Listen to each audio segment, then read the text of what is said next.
edition of Floyd Street's Finest. He's Coach Mark Lieberman. I'm Jack Grossman. And on a night where Michigan State loses to James Madison, Oklahoma State loses to Abilene Christian, Rutgers loses to Princeton, so on and so forth, Louisville, like Kenny Payne, were not one of those teams to lose to a mid-major on Tuesday night. And that is a big deal for Louisville and for Kenny Payne to be able to avoid that loss. So we're going to talk about it here on this edition of Floyd Street's Finest, give you, kind of what happened in the game, some big picture thoughts on it. But I think that's just where you got to start here. The most important thing with everything that's happened with Louisville, and again, considering Kenny Payne has a better record than Tom Izzo right now. The fact that Louisville was just able to win the game, survive UMBC, get to 1-0, I think it doesn't change everything for me, but it's a much bigger deal than what I think you would expect that in any other year over a 1-point win over a mid-major team. Well, yeah, certainly they showed some signs. That would have been a tough game. They wouldn't have won it last year, so they persevered. They didn't play great basketball, but they had some big key stops. They hit some free throws. They came up with 50-50 balls. So those are all things that last year's team wasn't going to do. They weren't scoring from the three-point line. It wasn't relying on L. Ellis. They were able to get baskets. They were able to get the free throw line. Again, not to take anything away from it. Not sure how they can get those easy baskets against bigger, stronger teams that can wall up and not let you have straight line drives. But yeah, it's a big win for them. It's a big win for Kenny Payne. Friday's a stiffer test with Chattanooga, but it's great for them to be 1-0. Yeah, and I'll say this, and we can get into this more, just is what they did that worked so well in this game. Are you able to do that against better opponents? I think that's a great question. I want to get into that. But just from the standpoint of Louisville scored 94 points in this game. And to make it really basic, all of last year, Louisville only scored more than 72 points 4 times. They scored 94 against Western Kentucky, 78 against Florida State, 85 at Miami, and 83 against Clemson. Other than that, they didn't score more than 72 points in any game. So just from the standpoint of, okay, yes, they relied a lot on the free throw line. Yes, it was a lot of Sky Clark, Mike James, Trey White, Tyler Johnson getting to the basket, and UMBC not really having anyone athletic enough to stay in front of them. But just from the standpoint of, they played Wright State last year. We're in the 60s. Appalachian State in the 60s. Bellarmine, I think, was in the 60s. I mean, they scored 38 against Texas Tech last season. This was a team that really, really struggled to score the ball. And a lot of the questions around them was, okay, you bring in these new pieces, but can these guards do what, other than L. Ellis last year, Louisville couldn't do? And that's be able to break literally anyone down off the dribble, get some looks for either yourself or other people. They still didn't have a lot of assists. I believe only 8 or 9 assists in the game. But really, the offensive glass kind of became their version of an assist in the UMBC game. But just from the standpoint of, you had guards that could get to the basket and create scoring opportunities for your team. And that's something we did not see at all from them last year. Yeah, they have some guys that can make plays and draw a second defender. Sky Clark, Tyler, Mike James. Trey White is really good as an ISO guy. They're going to face stiffer defenders. The size was a factor, but yeah, you have 4 guys that can create an offensive play when things break down. And last year it was relying solely on L. Ellis as far as a high ball screen, a zoom action. It was just expecting him to make a play. So yeah, you have some other guys that can get to the basket where you're not just standing and ball watching. So yeah, only making, a few threes and not using that as a real factor. Yeah, there's opportunities for those guys that can create shots, and looking to see what they're going to do as the season goes on and the competition gets a lot stiffer. Yeah, it's going to get a lot stiffer quickly on Friday. Chattanooga is a much I don't, no disrespect to UMBC, but Chattanooga is a better team than UMBC. They're a better program, more respected program than UMBC is. They're about 60, 70 spots higher in KenPom than UMBC is, to where I think you're going to get that quicker than obviously with Texas and the Empire Classic, and then either Indiana or UConn. After that, you're going to learn that quickly. But I look at it right now, and you see a guy like Sky Clark, where you looked at, I feel like the start of the game and the last chunk of the game, Louisville played their best when Sky Clark was attacking the basket. And UMBC didn't have anyone that could stay in front of them. And they basically said at one point, I feel like, look, we're going to get it to our guards. We're going to let them attack the basket, and we're going to let that decide everything. And at the end of the day, UMBC couldn't stop it. And credit to Louisville, other than late in the first half and a couple stretches midway through the second half, when push came to shove, they went to something that they knew that was going to work over and over and over again on the offensive end.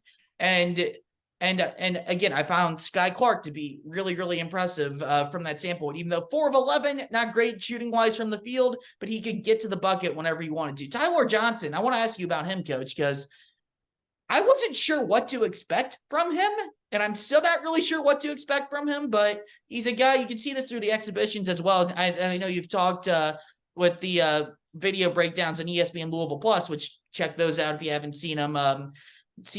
But he gives a lot of effort on the defensive end. He's very much a hustle type guy, and he's a dude that can kind of put his head down and drive his way into the basket as well. What do you think about what you saw from Tyler Johnson in that game? Yeah, and I liked him and Sky Clark on the floor together. Now they had to match up with UMBC's guards, so they went smaller. But early in the season, you're not sure which guys are going to be the best 5 on the floor for you, which 5 like to play together, which 5 are able to get it done. And you kind of, even initially, Russ Smith and Peyton Seaver weren't expected to be on the floor as much as they were. So sometimes things just happen organically. And so when did that moment click for you guys when you're like, okay, these two dudes need to play together? Yeah, probably that trip in 2012 into the Bahamas, our foreign trip. They had a synergy. Peyton was always a big fan of Russ, and so even in pickup games the year before, Russ was hurt, but those two, excuse me, yeah, they had that synergy, and then you could just see it. And then when we got to practice, they had a good they just knew where each other was going to be. So yeah, it worked. And I'm not saying Sky Clark and Tyler are there, but defensively, it takes some pressure off Skylar. Sky Clark. I did a combination there where Sky Clark doesn't have to guard the ball all the time because Tyler can do a much better job of pressuring full court and his pickup points and navigating defensively through screens. So that could help. And those two are be able to create, get paint touches, and be able to kick it out and get some shots for guys. So Tyler was extremely impressive. Yeah, he was. He was a little bit of a spark plug that I wasn't really expecting to see, to where, again, you got to see it against better competition, but it's a start. It's a start. And I think that's kind of where we're at, or at least where I'm at with this, is that I feel like it's something. It's something positive you can look at and say, all right, you won a game. You're 1-0. You can try to build on that and see if you can beat Chattanooga on Friday. And then I believe it's Coppin State the following Wednesday, to where correct. That's one of those games like you should take care of business and win that game, I would think, looking at Coppin State. Can you get to the Empire Classic at 3-0? I think is going to be the big question mark. And really the thing I want to see is, can this team defend at a higher level? I mean, we talked about a lot last week, just missed defensive rotations. As much as we just talked about Louisville's guards getting to the rim, UMBC can pretty much get to the rim whenever they wanted to as well throughout the game. How do you think? Because I thought the first 5-6 minutes of the game, especially, which is where Dennis Evans really had his big impact on the game, both offensively and blocking a couple shots. So Louisville was really aggressive. They gave a lot of effort. They were able to stay in front of their man, and when they didn't, Dennis Evans could clean it up on the back end. But as the game went on, and Evans only played 5 minutes in the second half, and that's something where if you can't play him against smaller opponents, like, for full disclosure, I'm recording this on, Tuesday night. We're recording this Tuesday night, and Indiana's playing Florida Gulf Coast right now. Kalel Ware has a double-double, and he hit a 3. He can play on the outside a little bit. If Louisville and Indiana end up getting matched up against each other, can you not play Dennis Evans? There we go. It's my turn there. Because Indiana has a dude that can step out and play on the perimeter a little bit. I feel like that's a matchup to where, especially in modern basketball, you're going to see that a lot, to where guys can play on the perimeter. And can Dennis Evans, as much of an impact he had early in the game, he's got to be able to stay on the floor and defend in space and defend on the perimeter better or to the point to where Kenny Payne can trust him to play him in these situations, because clearly we've seen this in the exhibitions and on Monday night, to where he doesn't trust him to do that right now. Yeah, well, look, with Dennis Evans, and expect him to be able to guard stretch players, stretch fours, stretch fives on the perimeter, it's going to be a struggle. Teams are going to put them in ball screens.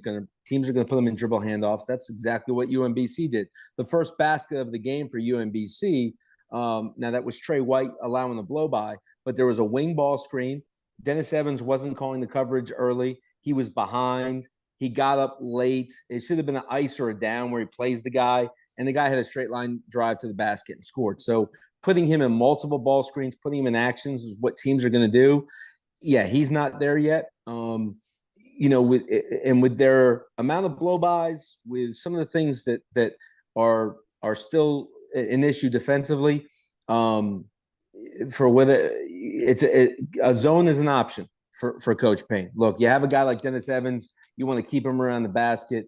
With the ball screens up top, you can switch from the wings, you can bump the wings down, you can switch with the guards. There's different things you can do.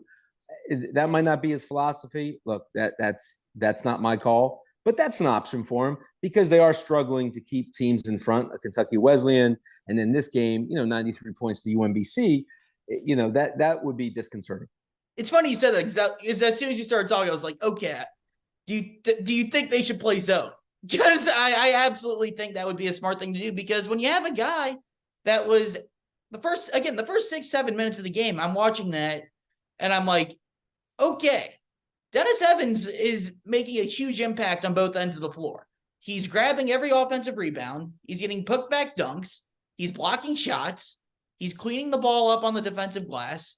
You got to find a way to keep him on the floor, because I think out of everyone Louisville has, and once again, you have to preface this with everything when talking about this game, you're playing UMBC. Will all this stuff work against Texas next week? We don't know, because Texas is a lot bigger, a lot stronger, a lot lengthier than UMBC or Kentucky Wesleyan or Simmons is. But I think he can be the guy that has the chance to be the biggest impact player on this roster on both ends of the floor, and you got to figure out a way to keep him on the floor. I'm not sure. Physically, it's going to be a challenge for him as the year goes on, and he's going to have trouble creating space offensively and not clogging and continually moving, because it's going to get faster. The athletes are going to be bigger and stronger. There's a couple times UMBC's bigs were able to seal him and level him off and eliminate his shot blocking by getting into his chest. There's times I love his upside. I think he can be a heck of a player. Yeah. Is he going to be the most impactful player for this team this year?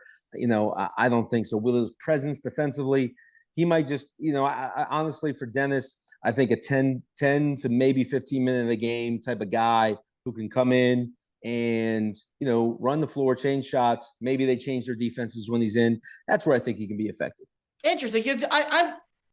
I think potential-wise is kind of more of where I'm speaking of, because he definitely has a lot of potential. And I'm not going to sit here and say Dennis Evans is going to lead Louisville in scoring and score, 17 points per game, 12 rebounds per game. I'm not saying anything like that, but I think defensively, the way you can impact a game when you have that sort of elite shot blocker, to where, especially if Louisville's going to struggle to keep guys in front of them as much as they have, they can clean up a lot of those mistakes on the perimeter if you have someone like Dennis Evans who can block some shots down there. Yeah, but what teams are going to do is put them in what UMBC was doing, the wing ball screens, the flat ball screens, and guards are really good as far as snaking those ball screens, getting mid-range shots. If he's in drop coverage every time, and some of the speed with head fakes, it's going to be a challenge. And look, for Coach Payne, I mentioned the zone. Some coaches believe they want their guys to be ready to be pros, and they've got to be able to guard. So there's a philosophy there that they're getting their guys ready to be professional players. Some coaches just don't want to play a zone. So, that's part of it. But Dennis Evans, if he's around the basket, yeah, he's effective. But I can tell you this, Jack, there's not going to be a lot of teams. Teams can recognize, they're going to watch the game film and realize we bring Dennis Evans away from the basket, or whoever he's guarding, we put him into a pick and pop situation, he's really going to struggle. Yeah, that's going to be something to where the development's going to have to come along, because I'm with you. He's clearly not at that point right now, and you're going to have to figure out a way, if you're Kenny Payne, to try to get him along. Even if that's one of those things, even if it's not this year, that could be a multi-year type development thing for him because you just like the potential. He's oozing with potential. You just got to figure out a way to get him there. A guy that realized a little bit of potential, though, Mike James. I kind of, I should have brought him up earlier in this. The fact that he was, talk about Sky Clark, Trey White, Tyler Johnson, all that stuff. Mike James was really big in this game. You talk about just from the charity stripe. Well, he was 13 of 14 from the free throw line. The rest of the team, I believe, was 11 to 25, I believe. Is that correct? It's not very. I've got it here somewhere. Louisville took a lot of free throws and they missed a lot of free throws that weren't taken by Mike James. But he was a guy that I felt like they could go to late in the game that, again, like everyone else, he could get by his guy whenever he wanted to and get to the basket, was able to finish, even hit one of Louisville's only threes in the game to where how much of a jump do you think Mike James has made from last year to this year? And how much does recovering from the injury have to do with it? Yeah, well, that's part of it. That was the jump last year. And now he's more comfortable. He's more explosive. He's, last year, and I can't speak for him, but coming off an Achilles injury, you're tentative on certain things. He just looks explosive. One thing about him that, Dwayne Wade used to talk about is knowing how to get fouled. Just having the body and understanding how to lean in the guys and get your arms underneath in different ways. He knows how to get fouled. He knows when he gets in the lane, he knows how to get fouled. And that's even before he reaches the big. So, he's a guy that can really earn some points at the free throw line. And he's a guy that should get to the line 6 to 8 times a game. And, one thing, again, mid-range game, that's something that for him, because guys are going to back off. Guys are not going to let him have straight line drives like they did the last 2 games. Guys are going to make some, okay, we're going to have to shoot it tough too. So that's something for him to work on right now. And that can just be part of his evolution of his game as well.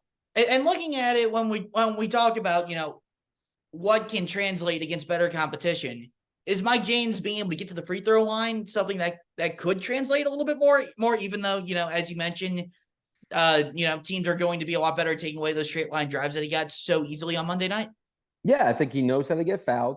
I think he knows how to use his body. Louisville runs some 5-out motion where they get some mid-post ISOs. That could be an area where he can navigate and get, into the lane and create a shot or get fouled. So, yeah, I think he's still going to have – and look, he likes to get out on the break, and he is attacking that rim. So he's going to get some baskets that way or get to the free throw line because he's so aggressive in transition. Yeah, he's one of those guys to where, that's one of the dudes you're going to have to rely on. If you're going to be, a competent basketball team this year, you're going to need Mike James to be good. You're going to need Trey White, Sky Clark.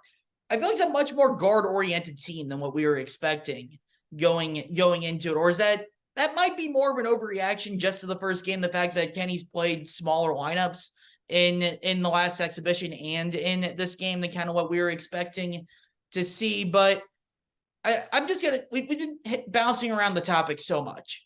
So I'm just going to go straight forward, ask you, what Louisville did offensively can they replicate against better competition on either Friday or against Texas or, the ACC schedule, any of that? What can they replicate from that to where you can say, okay, this isn't just them blowing by smaller opponents that aren't quick enough to stay in front of them?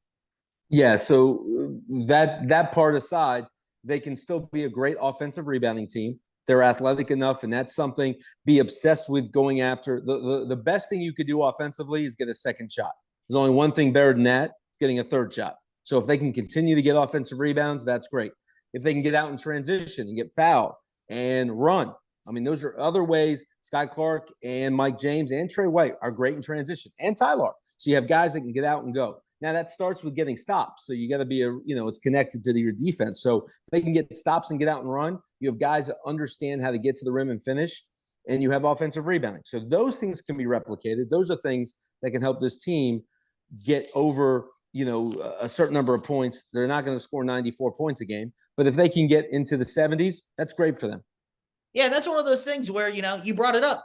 If you're going to be out in transition, how do you get out in transition? You get stops, you get turnovers, you get defensive rebounds. And defensive rebounding, that's something they struggled with against Wesleyan. They were a lot better on the glass, especially the offensive glass against UMBC, to where I'm with you. That needs to be kind of a core thing they do. You think about, the Kentucky teams with Calipari, the great teams he had. And I'm not saying that this is one of those teams, but their best offense, a lot of times, like, they didn't have great offensive teams. It was we're taller, longer, more athletic than you. We're just going to keep throwing it off the backboard until we get a dunk.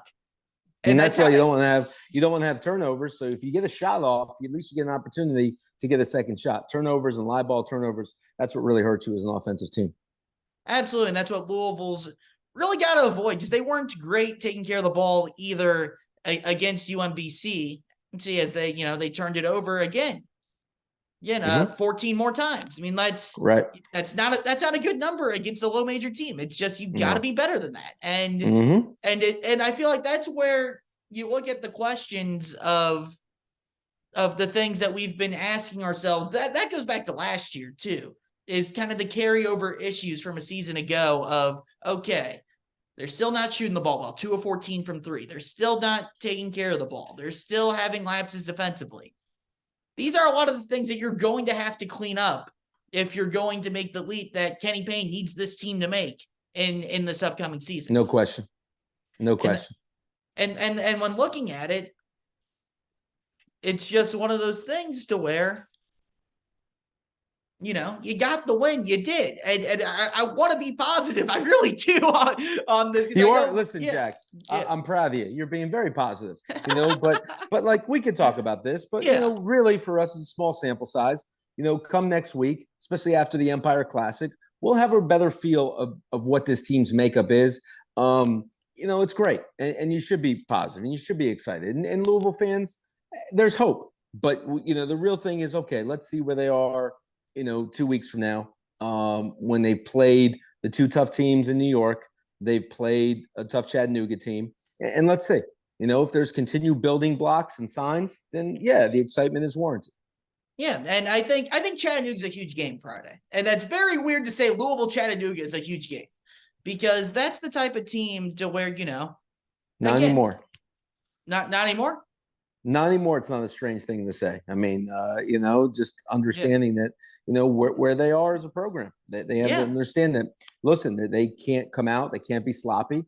This is what they are right now. They're building an identity. So this will be another game. You got to come out. You've got to be, you're not going to be able to give up 90-something points in a game like this and be able to stay in it. So, this is another litmus test for them for sure. Yeah, and that's really what worries me about this team. Is the fact that they scored 94 points, got whatever the heck they wanted on the offensive end, and they still needed a missed free throw, and then UMBC not being able to get a shot off on the offensive end off of a rebound to survive that game. Right. The defense, to me, that's something to where that's been consistent now for a couple games. And it's still a small sample size. You've only played one regular season game, but we're podcasting, and that's what we're here to do. We're here to overreact after one game. That's how it's supposed to be. And I'm looking at a team. And that's what you do a great role of. I try and be the coach in the even keel. And I understand that. And that's why it's, for a lot of people and fans, look, they're 1-0, like you mentioned. Coach Izzo isn't. And there's other programs that aren't. So, it's good to revel in that. There's a lot of basketball to be played, Jack. A lot of basketball. There absolutely is. And I look at them and I go, can you stop anyone? Because they haven't, other than Simmons College, who's a D3 team that, just isn't on that level. Can you stop anyone? That's the question through 2 games against, a Division II team in Kentucky Wesleyan and UMBC, who was picked 6 in the American East, who were both able to get pretty much whatever the heck they wanted against you. Yeah, it's going to be a struggle if they don't change some of the things, their closeouts, the blow-bys, the positioning, the overhelp, leaving their feet. I mean, they jumped at almost every shot fake last night. All the stuff that you got to clean up, that you have to do. You got to be disciplined. You got to have a mindset on the ball. Not tonight. You're not beating me. And everybody's engaged off the ball, and that's just not there. And if they don't have that, it's going to be tough to stop the really good basketball teams. How do you teach someone to just stay in front of someone? Because I feel like that's just such a simple concept that, like, I remember, playing Jewish community center basketball the whole idea was the only thing they taught us was, I was like, 5, 6 years old. It was stay between your man and the basket. That was the only concept defensively. Just stay between the man and the basket. Well, there's and don't let him get by you. Right. There's a lot of good players who have good skills that can do that. And there's techniques. You're trying to catch moves. You're trying to anticipate film, understanding what a guy likes to do. Is he straight right hand? Does he cross over left to right? Film study is important. Understanding, having pride, not getting beat, and then having an unselfish defensive team that's going to have gap integrity, that's not going to let the guy split you, and you could trust your teammates. But yeah, it starts individually. You got to have a pride that no one's going to get by you. And if you do consistently, you shouldn't be on the floor. Louisville, Chattanooga on Friday. Obviously, that's the game we're kind of looking ahead towards now. I mean, I'm not going to lie. I haven't seen a lot of Chattanooga. I know they're a good program that was in the NCAA tournament, probably should have beaten Illinois in that NCAA tournament a couple of years ago. They've consistently made runs to the NCAA tournament. They're a top 200 team in KenPom. That's the type of team that again, we let the show. James Madison beats Michigan State. Princeton, who obviously was in the Sweet 16 last year, beats Rutgers. You had, Ohio State struggled. Northwestern trailed Binghamton at halftime. You had, Oklahoma State losing to Abilene Christian tonight. Indiana struggling with Florida Gulf Coast out of the Atlantic Sun. Well, yep. Yeah. Go ahead, Jack. No, I'll let you go, Coach. I was just going to say, you're mentioning all the mid majors. Yeah. Those teams, some of those guys who haven't left the program and they're older.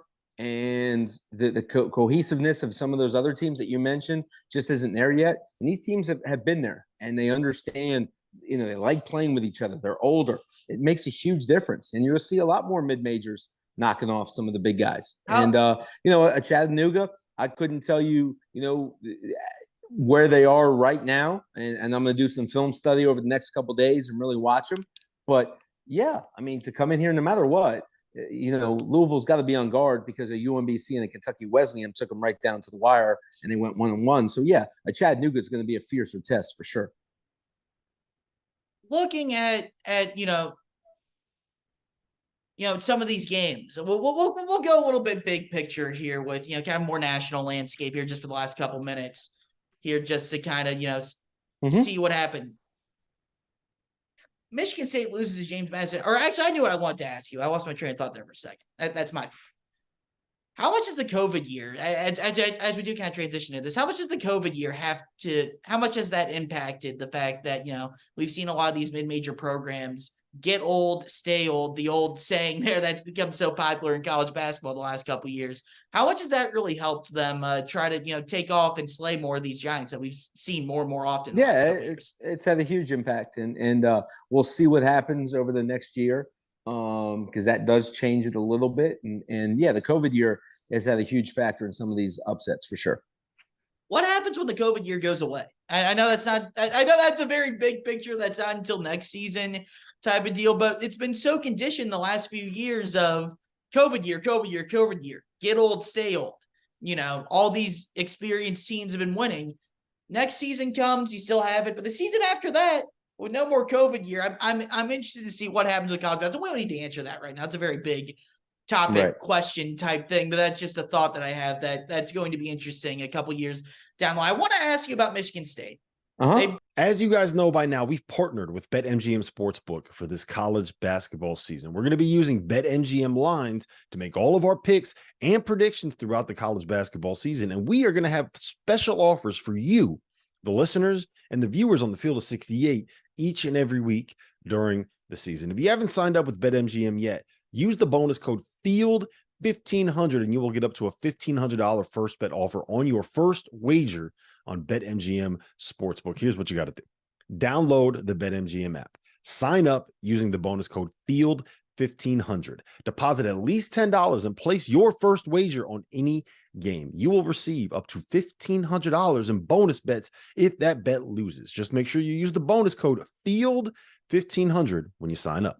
And remember, BetMGM is now available under one wallet in select states. As a New Jersey resident, this is super convenient for me when I have to go cover games in New York or Philly. When crossing state borders, just log into your existing account instead of having to create new accounts in each state that you go to. And most importantly, I got to let you know, we do have some fun stuff coming up for this college basketball season. Bet insurance tokens, college hoops odds boosts, my personal favorite, parlay odds boosts. So download the BetMGM app today. They brought so much talent back from a team that made the Sweet 16 at a top 2-3 recruiting class. And James Madison, probably, they're a better team than Chattanooga is, according to, Ken Palm, all the analytics. They're picked to win their conference. They're a good, experienced, laden team, like we said. But how do they beat Michigan State in the Breslin Center to start a season? That's something to where I don't think Michigan State got nearly enough out of their front court. They relied too much on Tyson Walker. AJ Hogarth, Jaden Akins didn't give them enough production as well. And I didn't expect it to be a one-man Tyson Walker go out there and score 35 points and win us a ball game type contest against James Madison. And that's kind of what it felt like there for the Spartans. Yeah, you kind of answered your own question. That wasn't Michigan State-esque. They weren't playing together. They weren't sharing the ball defensively. They weren't connected. But yeah, it's something that Izzo will take that challenge, and that team will be strong by the end of the year. But it's going to happen. And those games, he hadn't lost a non-conference to start the season. But listen, this is something he might load them up in football pads and have them out there battling the next day in practice.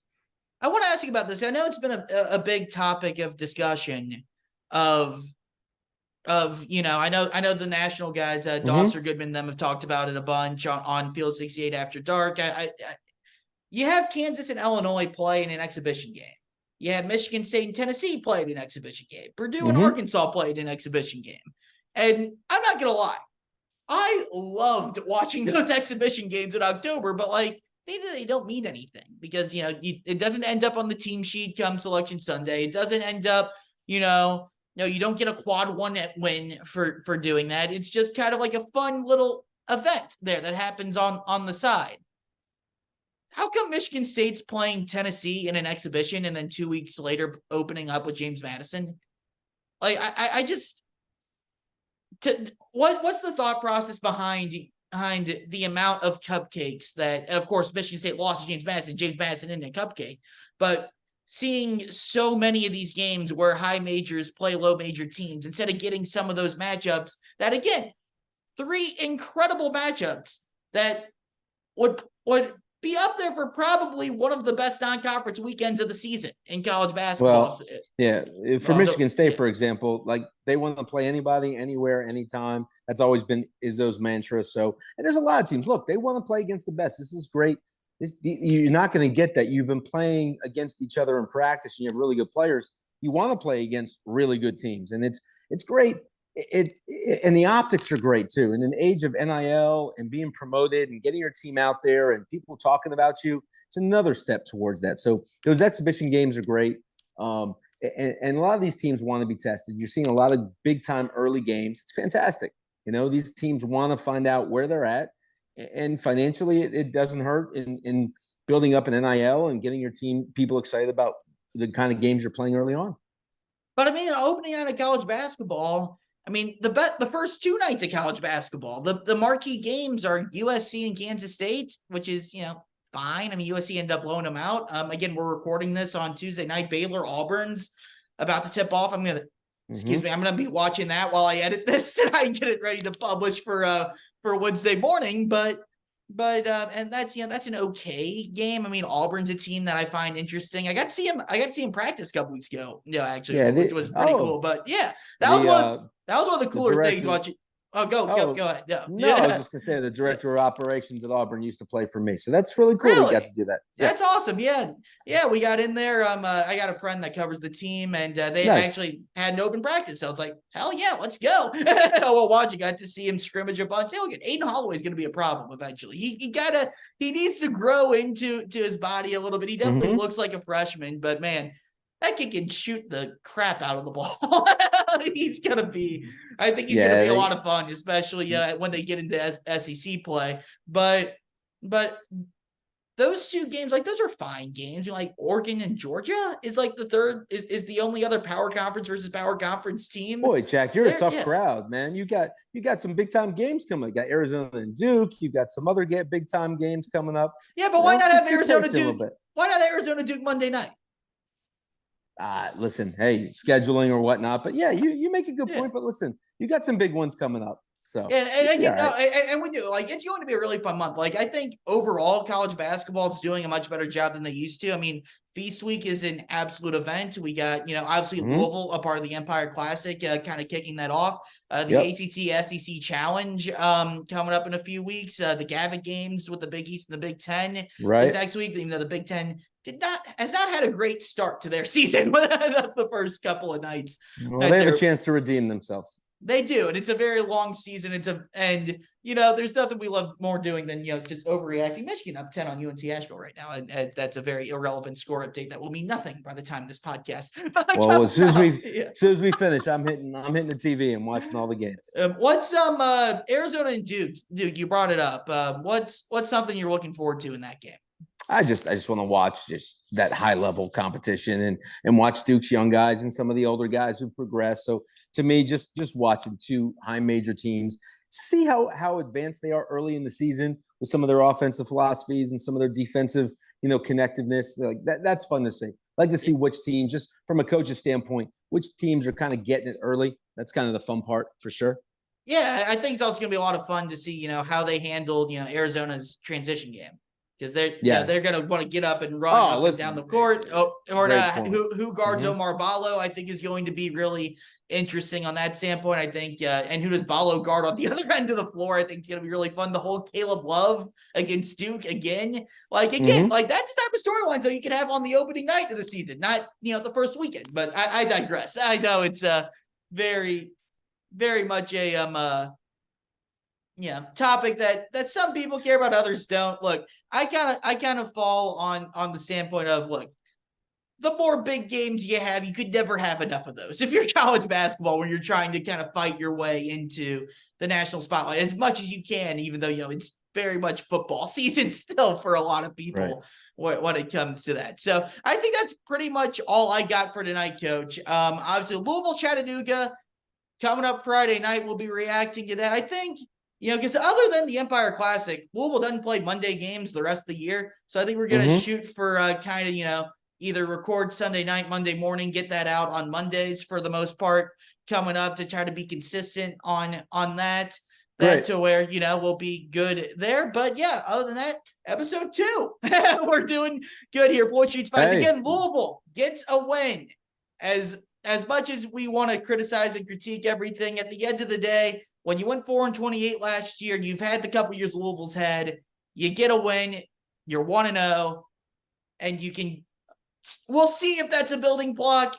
Not gonna lie, there's some skepticism there to see how much of a building block it will be, but you have the chance to have that now, thanks to the fact that you were able to escape that UMBC game. Just get the Ted Lasso Believe poster over your door, and you'll be just fine. All right, Floyd Street's Finest. We'll be back next.